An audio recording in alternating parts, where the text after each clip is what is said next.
And because Guido is going through X-Men withdrawal, we're back. Welcome to Dear Watchers, an omniversal comic book podcast where we do a deep dive into the multiverse.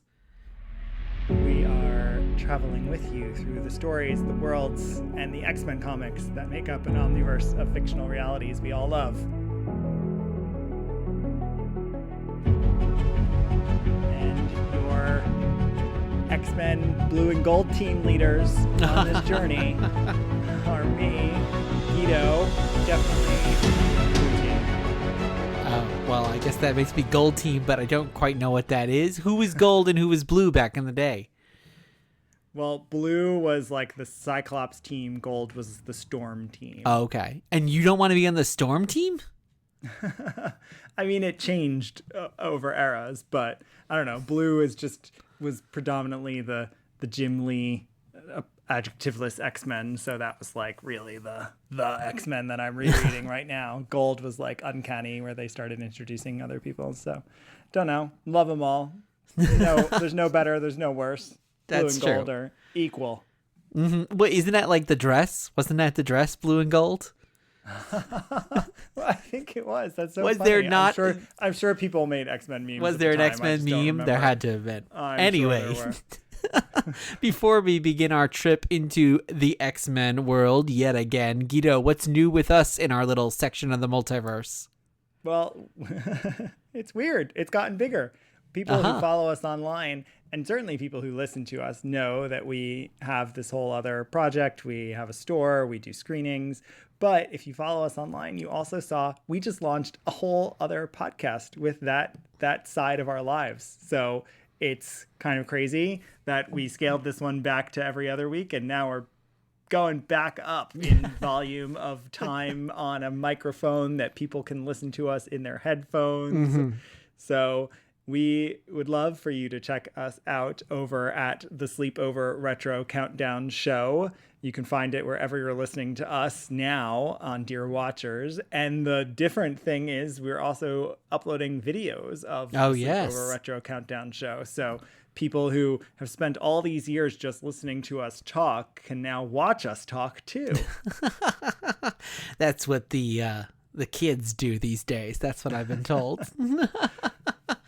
And, well, the nice thing about that podcast is you just had me read 7 issues for this podcast. So that one is a lot less research, which I love. It is, and it's a little shorter. But please don't abandon us here on Dear Watchers. No. Stick with us here, but just add to your listening playlist. And if you're joining this podcast, not the other podcast, but this podcast for the first time, we have 3 parts of our journey through the multiverse today: origins of the story, exploring multiversity, and pondering possibilities. So thanks for coming along. And remember, wherever you're listening, not only can you find our other show, but you can leave us a 5-star review and find us on social media at Dear Watchers. And with that, welcome to episode 172, and let's check out what's happening in the Omniverse with our Travel Today's alternate universe.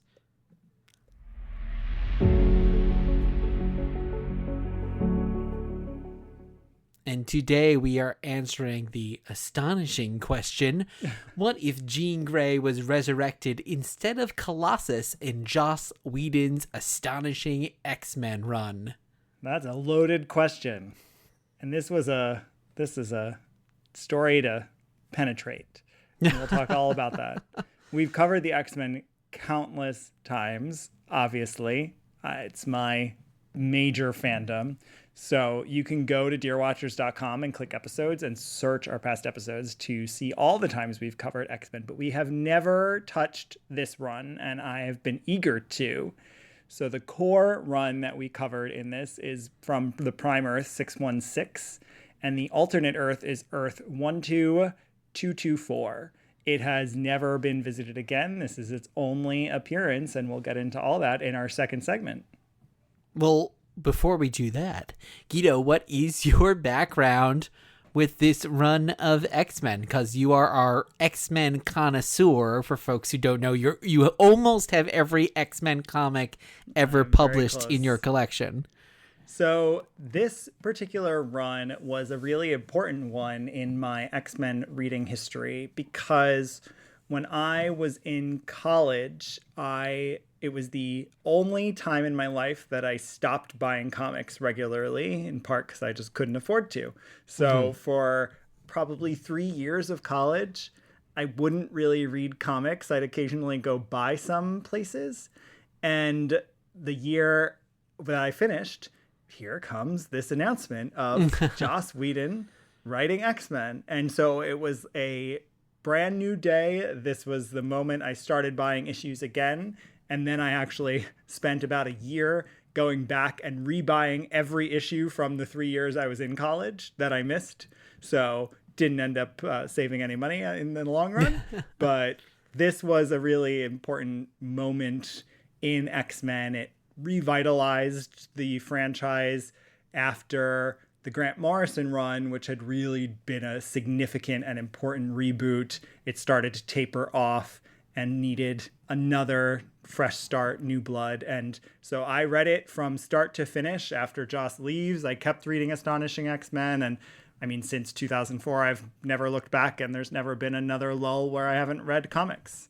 And of course, this was big because I'm a huge Joss Whedon fan. Yeah, that's what I was going to say. You were already a big Buffy fan. Yeah, obviously, Buffy, Serenity, Dollhouse, everything at this point had been out. Buffy had just wrapped up. Angel was still going on. So I was a huge Joss Whedon fan and very excited because for many years he's talked about his own fandom of X-Men and the influence X-Men has had over Buffy, in particular Kitty Pryde. So the fact that he was going to be writing a team was pretty extraordinary. And had he also already been doing the Buffy and Angel comics at this point? No.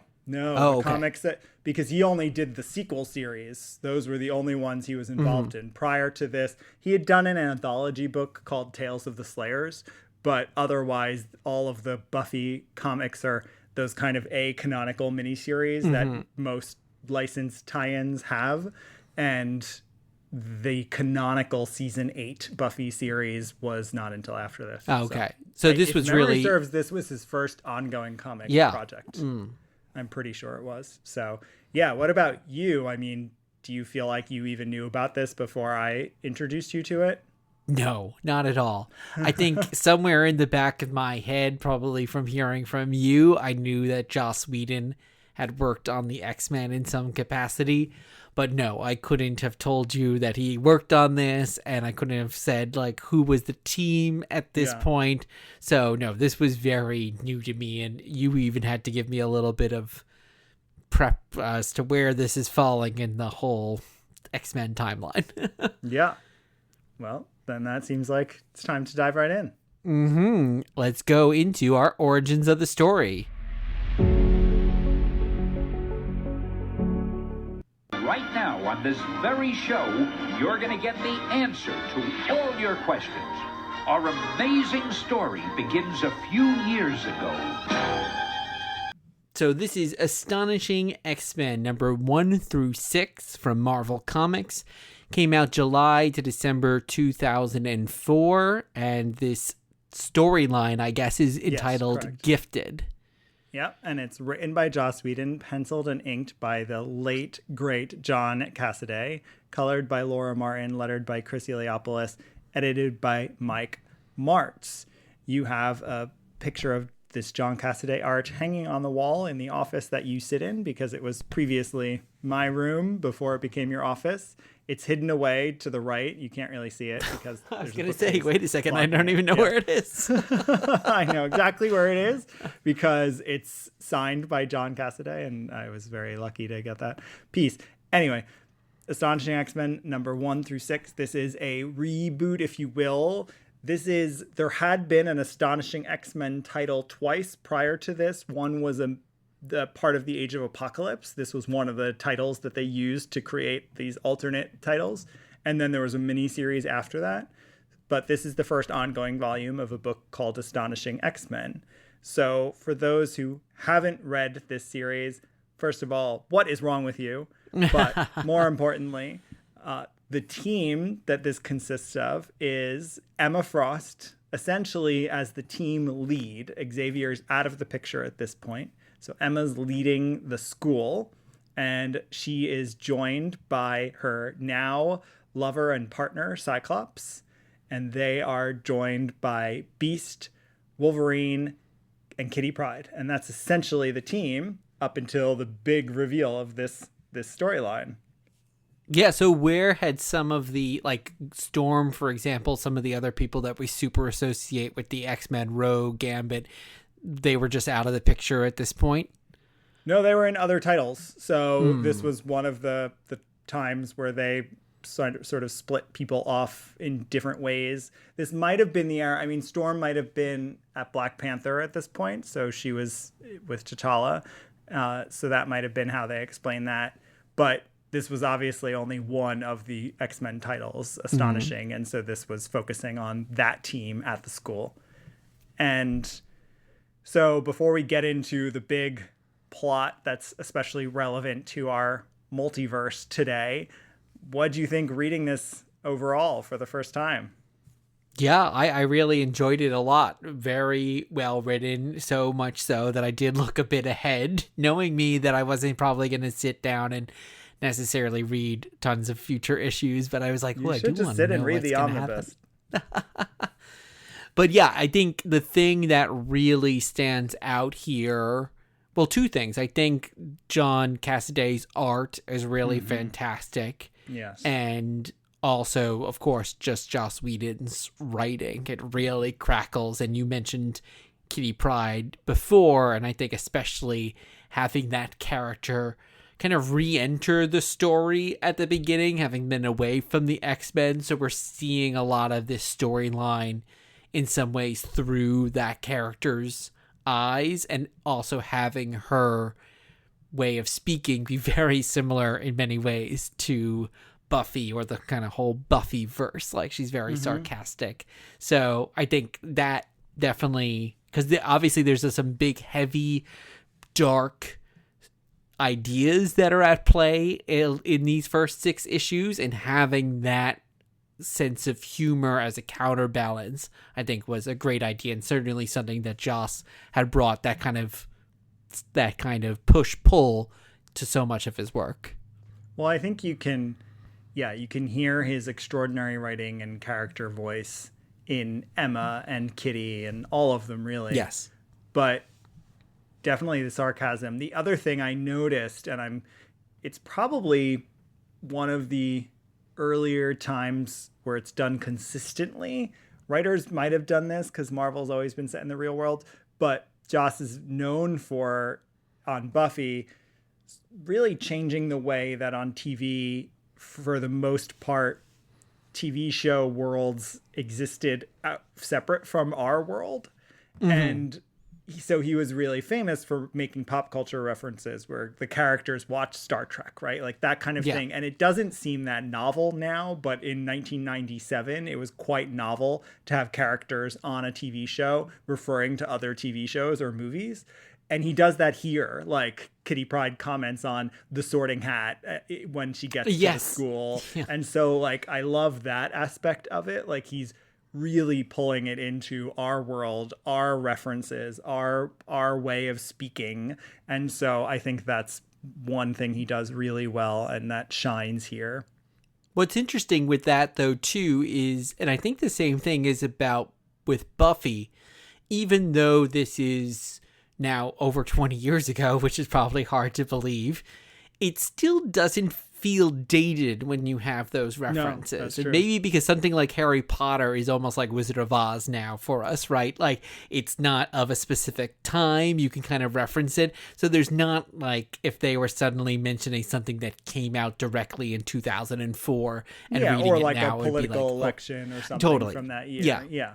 And it's the same thing I think when you watch Buffy. It's pop culture references that pop culture, persist. but timely, timeless. And so you mentioned how dark this is for people who haven't read it. Again, what is wrong with you? But what's going on in this story is a few things. One, we find out that Kavita Rao has developed a cure, potentially, to being a mutant. So this plot and character are lifted directly into X-Men 3, The Last Stand. Funny enough, the rest of this storyline sadly is not and should have been, but that piece is. And we learn that she's gotten the cure from aliens in a place called Breakworld, and they're led by Ord. And Ord starts to battle and sort of go rogue in this. Beast is engaging because Beast had the secondary evolution. He's more cat-like, and so he's really struggling with his mutant powers. He's engaging Kavita Rao. And then the big moment in this is that they're fighting Ord. They know that there's a mutant that he's been experimenting on to develop the cure that he gives to her. And of course, I love the red herring that Emma thinks it's Jean, because Jean always was the one who gets resurrected. And so she thinks it is because Beast only says, like, I recognize this DNA. But it turns out this is the return of Colossus. So Colossus had been dead in our world for 10 years, sacrificing himself to cure the legacy virus 10 years earlier. So, of course, narratively, it even works well that now he's being used to create a cure for mutantdom. Like, it's a really good way of bringing him back, this idea that he did not, in fact, die. He was abducted and experimented on for all these years. So what'd you think of that? I know you didn't have the emotional impact not reading it with him being dead for 10 years, but what'd you think of that plot? Yeah, I mean, like you said, I'm sure if I had been reading it in real time, soap opera style, it definitely would have hit me much more. But what I think makes so much sense, going back to what I was just saying, is that Colossus and Kitty have this relationship, and she is kind of our de facto main character. So I think it actually makes a lot of sense that it is a character that it relates to in that way, rather than, it's going back to a Scott story, all these things that we've kind of seen before. It puts her at the forefront, and also, I think, in some ways, this same thing with Buffy, like the experience of a younger person in love and the conflict that is coming from that. And it's incredible to me thinking about this compared with the wedding issue for the two of them, which, as you know, is one of my favorite comics of all time. There are these 3 pages in this with John Cassaday's art and Joss's writing that are just incredible, I think, where she is being shot at on the spaceship and the bullet passes through her and you just see it cling off of metal, which is perfect. And then she's looking behind her and discovers Colossus standing there. And then there's a page with no words whatsoever of her staring at him while all of these bullets are passing through her and hitting him. And he runs through her to go defeat the people that are shooting at them. And it's just like, you can see it. You can see it. You can feel it. It's a movie.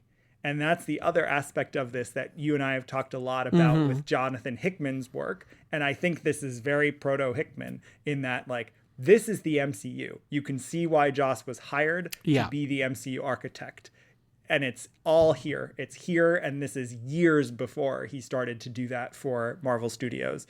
But it's really cinematic. It's got these great moments that you can just know how they're going to make you feel. You can imagine an audience responding to them.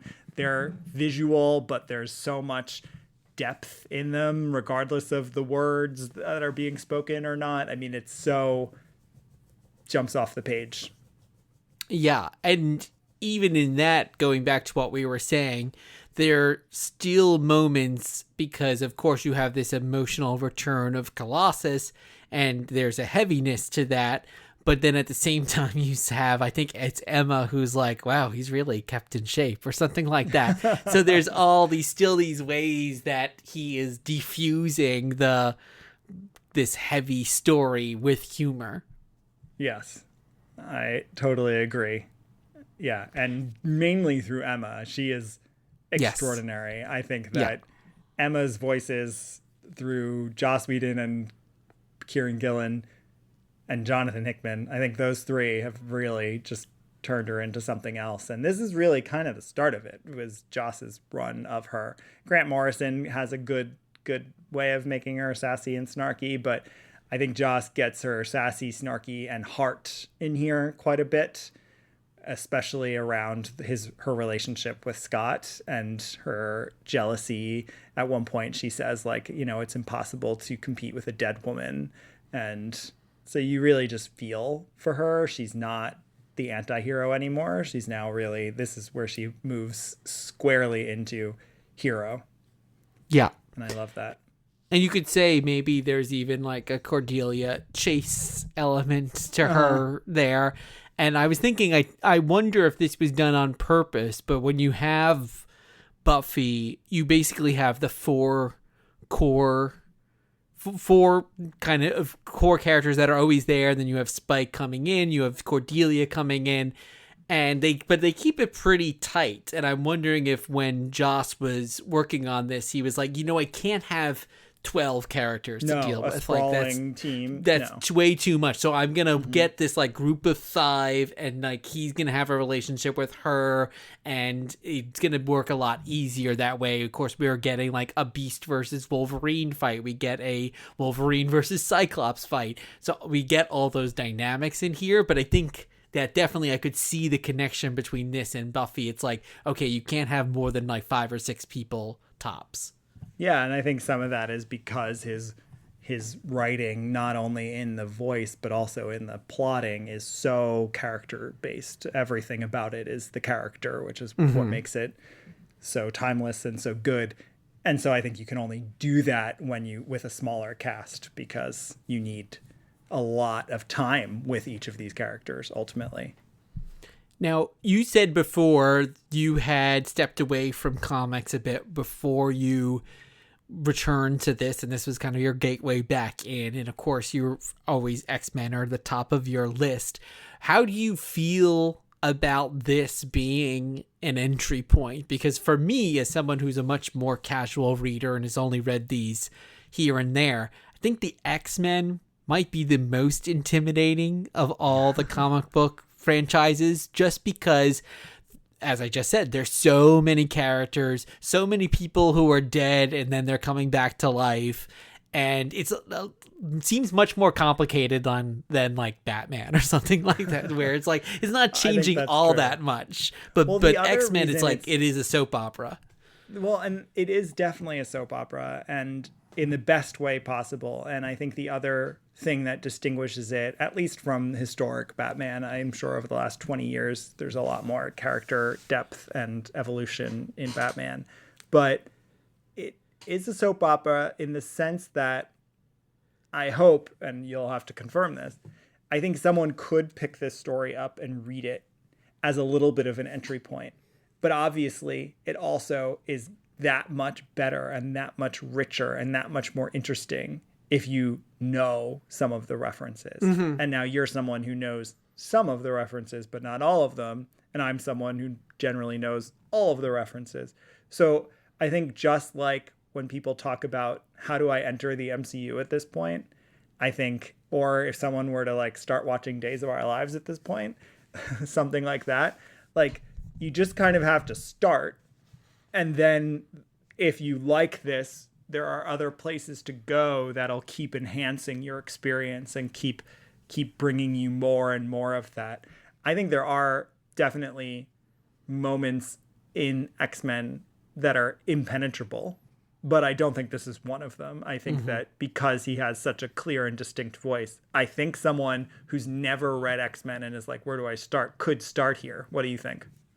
Yeah, I think so. I do think you want to read maybe a little Wikipedia entry of what happened right before. And one thing I appreciated here, and this was at one of the panels I went to at New York Comic Con, someone was advocating for this, which is that each issue does have a recap of a previous issue. And someone was advocating that, I'm in favor of every comic should have this. And I certainly agree. And I was reading these in quick succession, but still it's very helpful to like go back and just skim that paragraph. It's like, okay, this is everything that happened. We're dealing with a lot of characters, a lot of backstory. Okay, now I can go on. So I'd almost like one of those maybe at the start of the first issue that's like even a page or two that tells me, okay, I know they can't say Colossus is dead. That would spoil the big reveal. But maybe a little something along those lines, because I didn't know.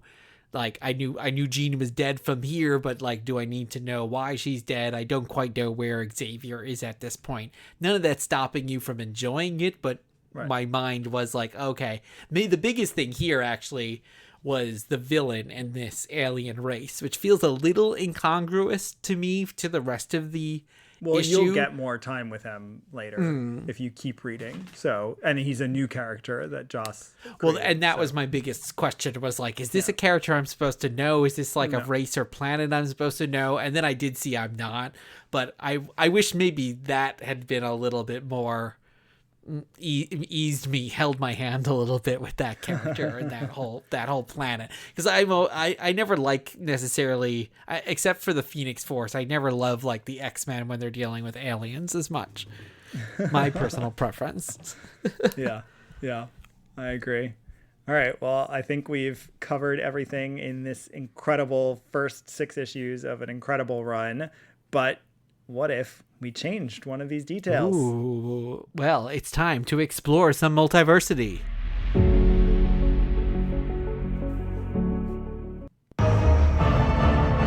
I am your guide through these vast new realities. Follow me and ponder the question, what if? And this is What If? Astonishing X-Men #1 from February 2010.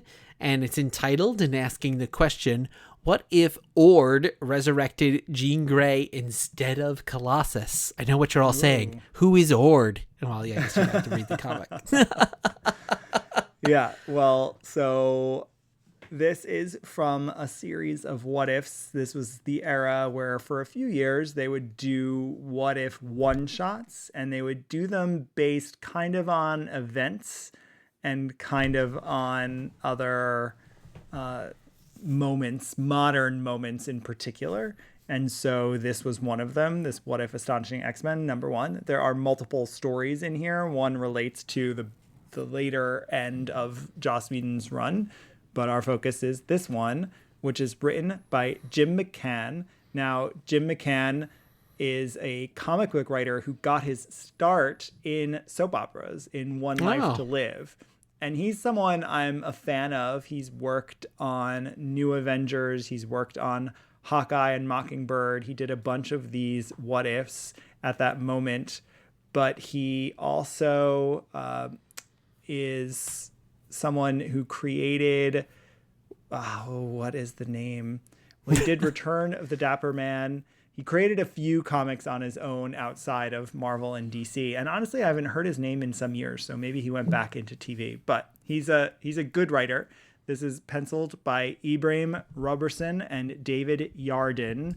And it's inked by David Yardin with a paint kind of aesthetic, that sort of very early aughts moment of things looking painted but being digitally sheened.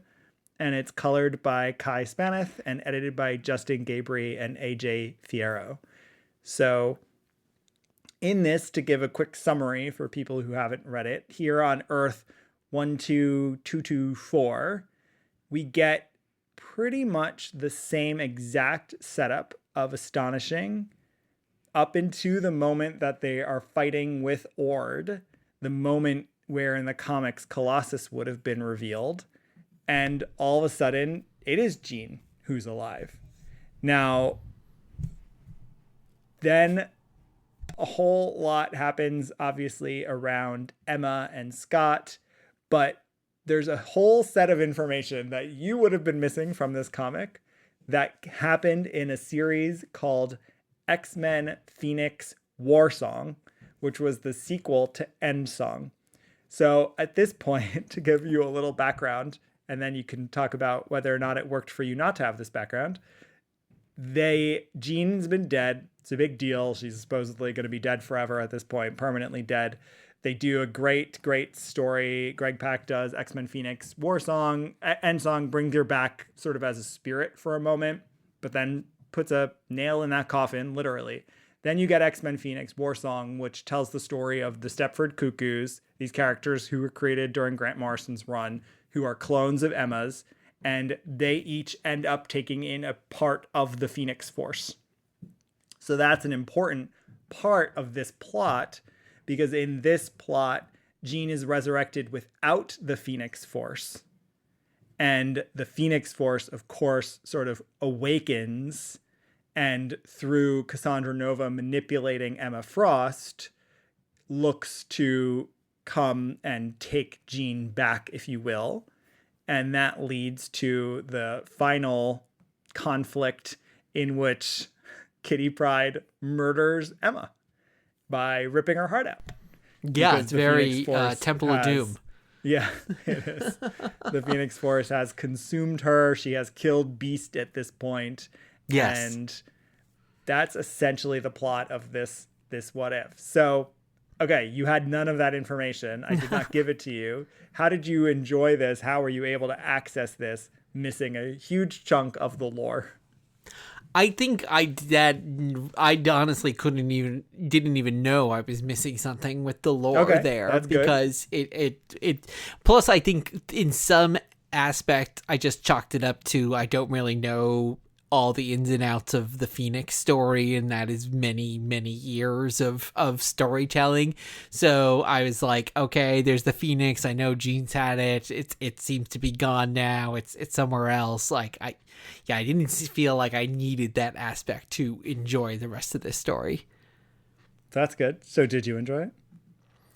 Yeah, I think so. I think it's I think the most interesting aspect, which is kind of working its way through the actual Astonishing X-Men until we find out that it's Colossus, is what would happen to Emma and Cyclops's relationship if Jean was actually alive. So I think it's a very interesting, that love triangle that we're then introduced to here in this story is quite interesting. It's like, oh, if you're in a relationship with this one person, but then your ex-wife comes back from the dead, like, are you still married to her? Are you still in love with her? They're both psychic, so you've got that kind of parallel between the two of them. Then of course you have Emma like getting the Phoenix Force in this story. So and yeah, remember, I think you might not remember, like, he had a psychic affair with Emma while Jean was still alive. Oh yes, too. Yeah. And yeah, I think I want to like this more than I do. And some of it, I think, has to do with the art breakdowns. Mm-hmm. I wonder if having two pencilers meant it was maybe rushed. It's also, obviously, it's sharing real estate. So I do wonder if there's there's something about it that maybe it didn't have enough time.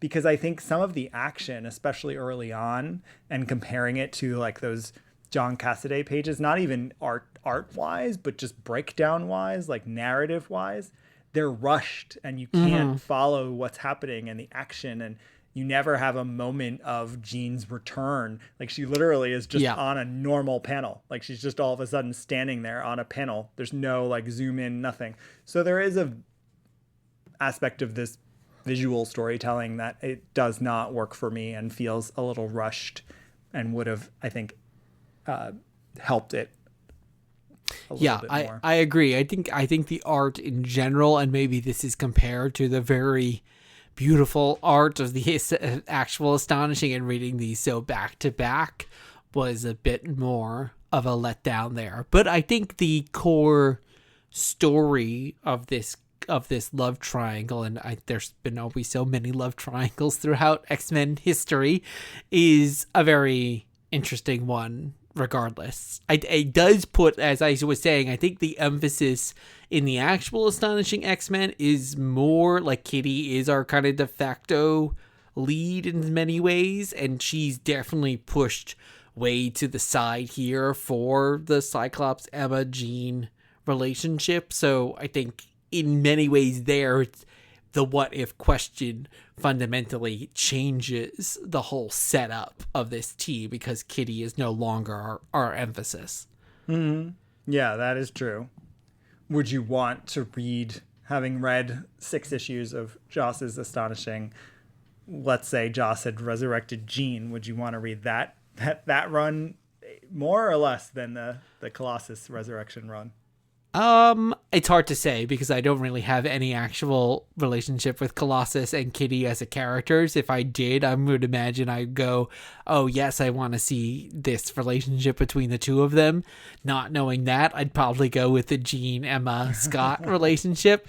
But I do think like there could have been a very interesting story that went on for many more issues, exploring, well, what does this mean when you're torn between like this person who was dead and now this person who you're living with now, and that the fact that both of these characters have so many similarities. I guess as you said, it was kind of explored with him having this psychic affair with her in the past, but here it very much comes down to like, where is he going to sleep at night? Like there, it's even a line like, are we going to have new sleeping arrangements? And that is an interesting story. And like, how does Jean feel about all of this? Like when you're coming back from the dead, like you might not want to just re-enter the same relationship. Yeah. So yeah, I agree. There could be interesting character stuff that maybe if Joss had done would have also been as great as his Astonishing run was. And in fact, wouldn't you say they explored some of these ideas actually on the X-Men 97 cartoon, only with Madeline Pryor in the place and that's why this has echoes of that from Inferno, which is from the comics. So yes, it's in X-Men 97, but it was also from the comics that there is this question of, because in the comics, Scott does fall in love with Jean's clone, Madeline Pryor. So there is this question of, who is he in love with and why, and what do you do? And now she's back, and how do I deal with that? And so it's a question that keeps coming up for Jean as the notorious resurrection character. So it makes sense that McCann is exploring it here in this way. And where was Inferno in relation to these stories? Time-wise, that's from the late 80s. Oh, okay. 30 so years maybe earlier. Yeah, so that's also making me realize why Joss Whedon went in the direction that he did, because it would start to feel repetitive. That is true. Yeah, that is definitely. And maybe that's why also it works for McCann. And here, even though I was saying, yes, I could read it more, I'm saying that from the perspective of not having read these other storylines where something very similar happened. So I guess to McCann and like the What If team, it's like, okay, this makes sense. One issue, really one part of an issue, we're going to get this story out. But for a continuing storyline, it's already been done. So let's explore these other characters instead. Yeah. Yeah, and by the time Jean comes back for good, which is like 2018, 2019, Scott's not with Emma anymore. They have a good, long relationship, but they're not together, so you don't have to deal with it again at that point. But more on that another day. We have another segment. Yes, let's wrap up by pondering some possibilities. Will the future you describe be averted? So, Guido, what are we talking about for pondering possibilities? Well, there would have been a few actually comic book material ways to follow up this story, because interestingly, Emma goes on to have the Phoenix Force in her in Avengers vs. X-Men in 616. So that is 3 years after this What If. And so it's just neat that maybe there was some influence from Jim McCann in that. Maybe it's more to do with the fact that this character who's in proximity to Cyclops makes sense as a telepath to possess the Phoenix Force. But it is funny to me that she goes on to be a key part of the story in Avengers vs. X-Men, in which 5 different characters possess the Phoenix Force, and she's one of them. But we're not reading that right now. We'll need to read it eventually, and we'll need to read it before the movie comes out, because chances are that movie is Avengers vs. X-Men. So that'll be fun. And so I guess for this final segment, I know we often talk about movie predictions and things we want to see on screen, but it's been some years since we've done that with X-Men, and the whole conversation has changed now because we know it's happening. We know it's going to be post Secret Wars reboot, whatever extent reboot that is of the MCU. We also know the Fox X-Men world is not gone. It is here and in the Avengers despite vs. our X-Men previous Doomsday. predictions. Yes. So I guess let's start with, I mean, the answer is yes, Joss's run could be a blueprint for an X-Men movie, but do you agree? Yeah, totally. I guess it's hard because you're starting in the middle of the story. Probably that's been the struggle with developing this script, and why it could have taken so many years too, is where do you start this story? Movies can sometimes work really well in media res or whatever, right in the middle of a story. But ooh, fancy. It's a film term. That's why I'm using it. But I don't know. Do people want an origin? There's also the eternal questions with X-Men, like, do you put them at the school or not put them at the school? Mm-hmm. Obviously now, do you put them on Krakoa or not put them on Krakoa? Like, how do you deal with them when there are all of these iconic eras that you're not going to necessarily go through or start at the beginning of? So would Joss's be an entry point? I don't know. Well, I think one thing that you could get from this, as we just were talking about before, is focusing on a very finite group of people. And I'm even thinking going to like the Guardians of the Galaxy. You've got like 5 characters, although one of them just says like his own is a talking plant. So like there's like a pretty small group there versus like if you're starting with Krakoa era where you could have hundreds of characters at your disposal. And maybe this gives an opportunity to really hone in on a few key people and see what their relationship is and then go from there. The other thing this era could do if they wanted to is, I guess if we assume at this point that the Fox world is a legacy world, right? I think a few years ago it would have felt like a long ago little thing, but because they've brought it back through Deadpool and now through Doomsday and all of this, it feels like a solidified legacy foundation. You could say that's the school story, and you could start with Astonishing, for example, without an Xavier. Don't start with an Xavier. Start with Emma leading the school, which has happened plenty of times in the history of the comics. And you can assume people know who Xavier is, know who Xavier's school is because of the Fox movies, but you're starting in a different world with a different set of characters. Plus, but still we are connected to comics that we know. Yeah, and plus we're going to have Xavier one more time, at least, as Patrick Stewart in and that's Doomsday. Why I'm saying, so like, you can sort of move past that character, which I think is an important part of evolving X-Men stories. So maybe this run is something to mine. Yeah. And I wouldn't be surprised if they do mine it. One thing I think I'd like to see in the movies are Emma and Kitty getting real proper portrayals, and I think you could say this about a lot of characters. And we saw Elliot Page in conversation at New York Comic Con, and he might have done a very good job. I don't really remember, but I don't think you're getting the sarcastic Kitty that is here, and certainly Emma, as portrayed in the one film that character appears in, is not at all like this character on here.